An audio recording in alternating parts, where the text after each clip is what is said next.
ஆண்டவர் முன்னாடி நடந்து போனாலே தடைகள் என்ன ஆயிரும் தெரியுமா?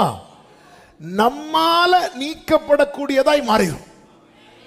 ஆமென். நம்ம நிறைய முயற்சி பண்ணுகிறோம், நிறைய காரியத்தை, நிறைய தடையை மாற்ற முடியவில்லை. ஆனா கர்த்தர் நமக்கு முன்னாடி போயிட்டார்னா நம்ம முயற்சி பண்ணி முடியாத பல காரியங்கள் கர்த்தர் நமக்கு முன்பாக நடந்து போகிறதுனால நடக்க போகிறது.